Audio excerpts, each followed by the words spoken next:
welcome back to Call the Damn Leads, the show by sales professionals for sales professionals. I'm your host, Drew B. Wilson. With more than 2 decades in sales, I've seen it, been through it, heard about it. Now I'm bringing it to you, my favorite people in the world, the sales community. Because let's be honest, this is the greatest job on earth. Doesn't matter where you come from, what background, what personality type. You can create an amazing life in sales. Today's guest, no stranger to the journey, is Mr. Daniel Goddard. Welcome to the show. Drewby, my friend, how you doing? Good to see you. Thank you for having me. Appreciate it. Absolutely, man. I'm excited to be here with you. I want to jump right in. I want to hear your crazy sales story. I began in sales probably when I started my acting career back in '94, because you realize when you start acting, you walk in a room, it's about selling yourself. Everything is selling yourself. You know, even when you go and buy a cup of coffee, you're selling yourself, because you'll notice if you walk into a Starbucks and you order coffee a certain way, what you get back is what you give is what you get back. So everything that we do, to some extent, is sales. So ultimately, my acting career led me to soap operas, where I did over 1,000 episodes on Young and the Restless. And I ultimately started my own marketing company. But what I learned through the whole process of acting is I would meet people who were strangers. I would meet people that I would go to a fan event and I would do an autograph signing or a personal appearance. And you would get to the point where you would meet all these people who were there for the same purpose, which was they had a love of Young and the Restless and they had a love of soap operas. But along this journey, they would then get to the front of the line, and then you'd see all these strangers who are now in groups. And along that process of coming there to see us or to meet the cast and the people from the show, they realized they had a lot in common with themselves other than just that show. And they would get to the front of the line and they'd be like, you know, I didn't know these people before I started, you know, this thing today. And now we have all these things in common. So that got me thinking, how do we create a product that will allow strangers to meet and strangers connect with things they have in common, which is the next journey, next part of my journey, which was launching an AI networking platform called Disco. It's basically, the idea is how do you take people, find what they have in common, and then allow AI and an algorithm to match them together. Then once you've done that, how then do you allow those people who have those things in common to start a conversation? Because a lot of people meet and they have things in common, but they don't have the ability to start that conversation. So that's what Disco does. It basically allows people to find each other no matter where you are in the world. Drop yourself into any GPS location anywhere in the world, find people in that area that match you, and then begin a conversation. So everything along the way and the journey that we go upon in life is about meeting strangers, converting those strangers into people who are no longer strangers, and then finding some form of deal flow. So that's my journey. That's where I'm at. And that's kind of the path that I've been on now for the last couple of years. That's awesome. And what I really like about what you said early on was, you know, everything we do is sales. People don't always want to admit to it, but like you're selling yourself the moment you walk up out the door, the moment you wake up, you're selling yourself on doing the thing that you know you need to do every day. And Right. I love the idea of leveraging people's interests so that you can create community, because at the end of the day, it becomes so much easier as a sales professional to sell more of your products and services when there's a community of people who know you, who like you, and who trust you.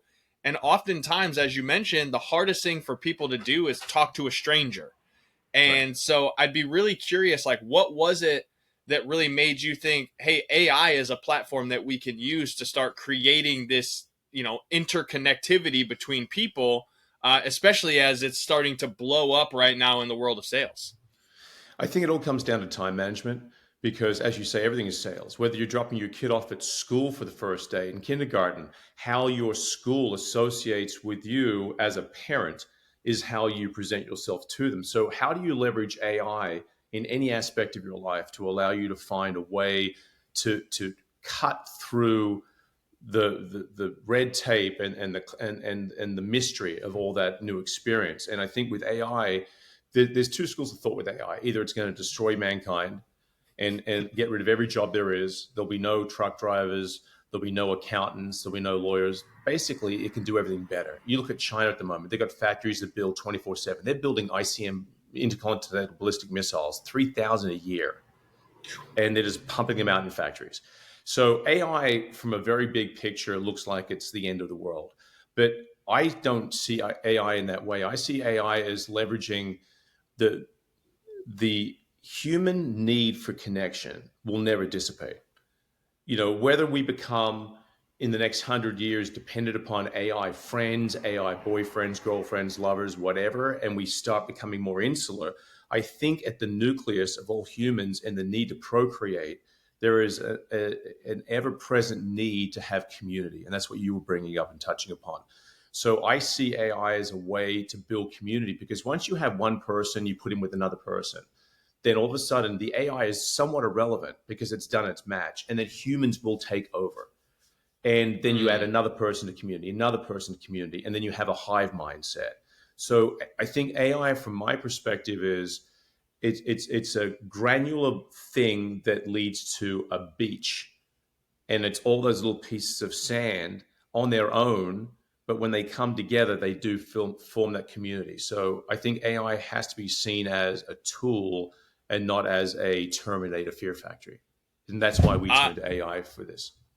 I love that. And, as a sales professional, one of the hard things for me watching, because I train salespeople and, call the damn leads exists because so many people want to hide behind their screen and send Yeah, emails and text it's true. messages and all that.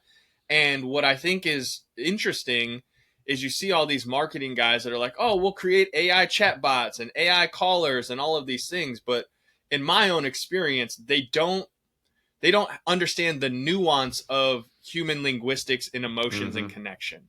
Mm-hmm. Whereas a tool to create content and to create connection and community, I think it's unbeatable, especially from a time management standpoint. Like if you got to write a 10-page paper, like that thing will knock it out like that.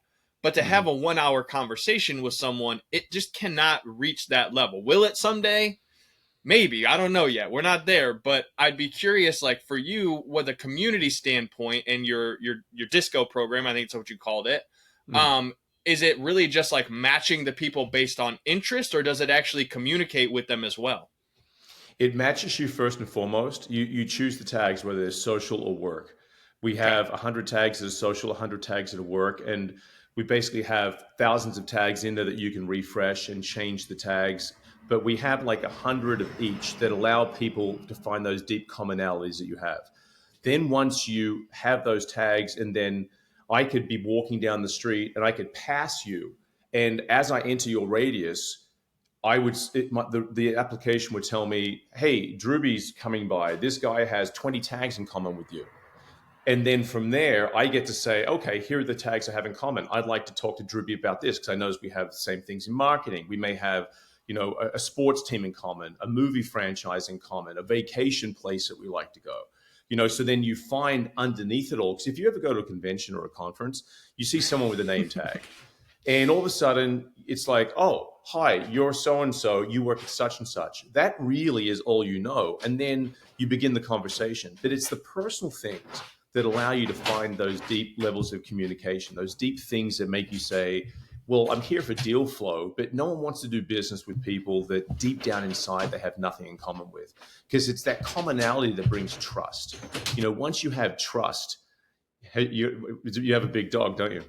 Yeah, she's going nuts in the cage right now. Somebody drove by and now she's going crazy. Yeah, I heard that. Because once you, look, until we're in a position where 15, 20, 30, 40, 50 years go by, and you have a new generation that grows up without what we grew up with, which is face-to-face communication, and people have faith and trust in faceless sort of marketing. Because you'll see a lot of people on Instagram in particular, how to start a faceless business. Well, the only reason they're doing that is to make money selling a course. If it was that great, they wouldn't be on Instagram promoting how to do a faceless business. They'd be out there doing it. And then their faceless business would be running. They'd be somewhere in the Bahamas, like living the dream. And they wouldn't be spending their time doing Instagram. Why are they posting on Instagram? Because they Amen. have to sell a course. That's what they're doing. So until enough time passes by that people, it's like newspapers. Who reads a newspaper anymore? Your grandparents. Why? They grew up with it. So Yeah. until enough time passes by that allows people to say, well, that's how it used to be, no one's going to jump on the new bandwagon as fast as they're telling you to jump on the new bandwagon. which is why I don't think AI is going to be this catastrophic destroyer of all humans, the way they're selling it. And the people who are selling that story are only doing it to create fear factors. And then when you create that fear factor, you want to get on the AI bandwagon, which means you start using the product. So the people selling the product start making money. So Mm. I think the humans at the core of who we are, going back to what we mentioned before, need community. Strangers need to find other people so that they can have commonalities and break down that wall of being a stranger. So sales will always be about the trust factor because we work hard to make money. Everybody works their butt off to make money. And you're not just going to give it to someone who says, you don't know me, I don't know you. All of a sudden, I can make you all this money. Here it is. If that's the case, you buy the Brooklyn Bridge and you'll be broke. So marketing will always come down to familiarity and trust. I 100% agree with you. And what I love about what you're explaining here is that the ability to create rapport is the biggest part of sales. And I think having a tool like yours that says, hey, here's 10 things that you have in common with this person, it makes it easier to break that ice or to Yes. get into the rapport quickly versus being Yes. like, well, what are you interested in? Or do you like sports or do you like, tacos? Those Right. are like awkward conversation type questions. Whereas using this as a tool to say, hey, I can already see that you're super interested in the Washington Redskins and you love Mexican food. My wife Yep. and I love Mexican food. What's your favorite restaurant? Now Yep. it's more of a genuine conversation versus being like, again, the AI robots that people are selling right now is like, oh, we want to set an appointment for you on this date and time. And then you say, okay, great, that works. And then like, oh, wait, by the way, that's not actually there. Let's try again. There's so much nuance that's missing from it right now that I agree that I don't think it's going to eliminate jobs or be like the Terminator type thing. However, there are definitely ways that we can leverage it from building rapport and creating community. So what I'd be interested to know is like, how many people are using your platform currently? We launched back in 2023 with an AR-based model where you could hold the phone up, look around, and see people in augmented reality who are on the platform. And then, ironically, AR got replaced by AI. So AR faded away. So then we went and we rebuilt, and we're relaunching in about 2 weeks. Our website's dysko.co. Okay. You can see basically the model of what we're looking to do. We had 10,000 people using the platform, and we actually hosted, ironically, the world's first augmented reality fan event. And what we did with that is the soap opera Young the Restless is based in a city called Genoa City, Wisconsin. Okay. So we allowed users to drop into Genoa City, Wisconsin by entering the location inside the app. It places their physical, so that it places them at that GPS location. And then everyone who would drop in then would see everyone around them. They would see what they have in common, and they started chatting and they started communicating. So we started to realize, and this is before AI, we started to realize that the use case works. We had people connecting, meeting each other in AR, forming these relationships, starting these friendships, and then AR kind of faded away. So we brought AI in. So we had about 10,000 people on that platform. We're looking to relaunch it again with this new AI model. At the moment, people are signing up to use it. So we've got that 10K, but what we're really looking forward to doing is we have contracts in place with convention services, because what they want to do is allow people to attend conventions without physically having to be there. So we allow you to go to conventions globally. You could drop in from one convention to another, to another, to another. And then we allow yourself to play a place we call a disco billboard. So let's say you go to a convention, and let's say it's for, I don't know, sneakers, and it's the Las Vegas Convention Center. You might want to go there and see what it's like, and you're starting to meet all these people. You can place yourself there as a billboard. So you could have, Drewby Wilson's, call the damn leads, and people go, okay, so they can see what you have in common, or you have a sneaker store or whatever. Then you can go to another location, place yourself there, place a billboard. So we're really looking at the use case of how do we use AI and how do we allow people to open up these new avenues. So we're excited to see where it goes from here. I think the use case for what we do is strong. We have about 10 universities, from Syracuse, Kentucky University, Southern University, Bronx Community College even, They've onboarded the product to allow kids before they get to school on the very first day to place their profile at the school. Because you know what it's like. You go to school, when you went there, you didn't know anybody your first day. You leave one junior middle school, you go to a high school, you change towns, you don't know anybody. So we wanted to come up with an idea as well that how do kids get over social anxiety by placing themselves somewhere before they're going to get there, make friends with people just like them. Because you get to school on the first day, you don't know anyone. But all of a sudden, you might hear someone say, oh, I did this the other day. You're like, oh, into that too. But do you have the courage to go up to that stranger and be like, hey, we're into that same thing as well? So the goal of the product, once again, is to take strangers and build community. So we're excited to see where we go from here. I really like that, and I think it's super powerful in that, again, time management and efficiency, right? It's like, hey, I'd really love to go to this convention here. However, the expense to travel, family, all the responsibilities that we have as adults and things that go on in this world, the ability to insert yourself in a location like that to make a big impact and know that you're connecting with the right people at the right place. Correct. I think that's going to be massive, especially in the sales world, because there are people I know that literally are on the road 200 days a year, going to conventions, traveling here, traveling there, where, yeah, you can FaceTime and you can Zoom and live stream, but it's not quite the same connection because it's just different in how you communicate in those scenarios. It's more of kind of like, all right, we're all on this big Zoom call, but you don't know who the other person is. It's just a bunch of random screen names. Well, that's true. I mean, how many times have you been on a Zoom call with 10 other people and you say, let's go around and let's introduce ourselves, right? So Disco allows you to broadcast yourself live from any location as well. And what's interesting is why we have great faith in what we're doing is that we pitched Hewlett Packard Enterprises the technology because we pitched their head of sales for West Coast and Central USA. And we said, how many people are you sending to conventions, say, a week? And they said, well, we're sending like 120 people, literally every week to a convention in order to meet. They said, and I said, so what's your expectation of when you get to these conventions? They said, well, we have like 10 sort of like things we want to try and accomplish. If we accomplish one, then we think it's successful. I said, what does it cost? Gave me a number. I said, how is your sort of the sustainability ESG sort of business model for HPE? And they said, well, it's really important to us. I said, okay, so what if I told you, and look, this comes down to sales and you know this, what is the pain point?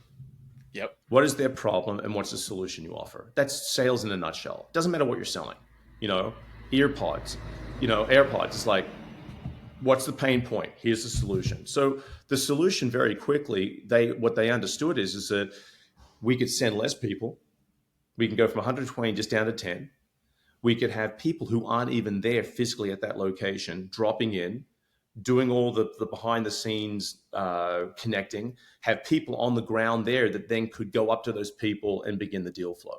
But then when they started to realize that we could do this globally and be in all these different places at once doing it, we ended up recruiting that guy to come over to our company to lead up the convention side of the business. And at that point, we knew we had something powerful because they understood being on the road 200 days a year, as you're saying, could get reduced down to the point where instead I'm going with my family on vacation to Hawaii and I'm playing with my kids on the beach. I've got multiple locations placed at multiple conventions, all matching and connecting. Then the AI begins to start to connect with those people about the things we have in common. I'm getting notified when we have the deal flow getting close to sort of being set up. And then I can take over and say, hey, let me have a phone call and talk to you. And at that point, I know everything about you. I know what you're into. I know what you're looking for. And we get to the finish line, and we don't have to go through the first 26 miles of the marathon. We just do the sexy last 800 meters part. Well, and what I really love about that is a lot of sales professionals right now, especially, and I think kids too, again, they hide behind the screen, but that initial conversation is where people struggle the most. Exactly. They're not confident in what questions they're asking to pre-qualify the business. They don't really have any idea how to genuinely connect with people. In the last 5 years since 2020, like things have drastically changed in the way humans interact with each other. Right. So I love this idea of, hey, let's make it easier to build rapport and to connect with other humans and do it in a way that is based around actual interests versus just saying, hey, you sell stuff, I sell stuff. Maybe we can sell stuff to each other. Right. And look, what I would love to know, go ahead. I was gonna say, but people do that every day. You know why? Because people think if they're spinning their wheels, they're doing something. Because Mm, they think, oh, if as long as I'm doing something, I'm being proactive. As long as I'm doing something, I'm being productive. But no, you're wasting your time. So preach. how do you find a way to get more time back and make things easier along the process? And I think that's what technology is for. And that's how you use technology to make sales and marketing more effective, not just selling a course. Amen to that, brother. This has been an awesome conversation. I got one more question for you, Sure. because you're working with very high level corporations and Mm. colleges, and these are not like typical deals. What do you guys do to really go out and market yourselves as an authority in this space? And how do you differentiate yourself from all the other AI guys that are existing out there? Absolutely. You know what it's like? It's like you go out on a date with someone. And in the beginning, you might say, oh, they're really attractive. That's why I want to have the date with that person. But you sit down, you start talking, and you realize they're an empty vessel. There's nothing going on. So everybody every day gets pitched by everybody. And after a while, you get pitch fatigue. You get over it. So the number one thing you have to do when you talk to someone at a college or a company like that is when you get that 10 seconds, the first thing you have to do is let them know that you can solve their pain point. And Mm, once you make it about them and not about you and what you're trying to do, then everything changes. You could meet anyone in 10 seconds and say, what is the biggest problem you're experiencing right now in your business?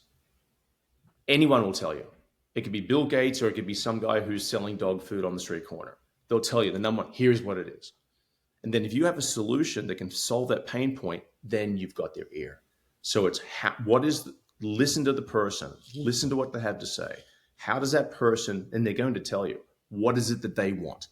And then once you know you have a solution for that, then it's giving them little bits and little bits. And then it's like fishing. Just pull a little bit, let the fish run a little bit. Pull a little bit, let the fish run a little bit. Otherwise, you'll just break the line.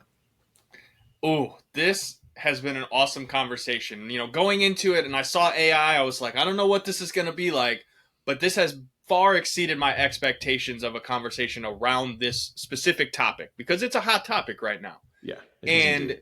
what I really appreciate about how you approach it is genuinely wanting to solve problems for people and not just one person, but for the masses. Yeah, And when I got into sales, something that they told me early on was, hey, man, if you can solve a problem for one person, awesome. If you can solve it for everyone, it'll make you massively successful. right, And from our right. conversation so far, Daniel, I have no doubts that you and your team are going to be massively successful with this, just on the fact that it's around genuine human connection, not about eliminating humans having to be there as a part of it. So I Right. kudos to you, man. This is awesome. Thank you. I appreciate that. And that's so what we believe to be at the core of our business model is humans need humans. Humans don't want to replace humans because that goes against the grain of humanity. You can be told that's what we need, but you can be told many things, and that does not mean it is true. So, Absolutely. And man, I'm sure you and I could probably sit here and nerd out on this like all day long, but I want to be respectful of your time. You're clearly a thank you. very busy human with a massive mission. What's the best way for me and the followers to come and follow you, watch what you guys have going on, maybe be a part of your platform? Yeah, thank you. Just if you go to the website dysko.co, you can see what we do. You can see the product, how it works. You can email us. There's a contact us link on there and follow the journey. Well, I will for sure be following along and probably signing up because I'm always interested on how I can get our message and mission out in front of more people. Because Call the Damn Leads literally stands for calling the leads and genuinely Right, connecting with people. And this is what the right. platform sounds like it's all about is helping to create those genuine connections. So thank you so much for your Thank time. you, Drew. I If you appreciate guys it. enjoyed the show, make sure you go follow Daniel. Check out Disco. I'm going to put all the links in the show notes and everything.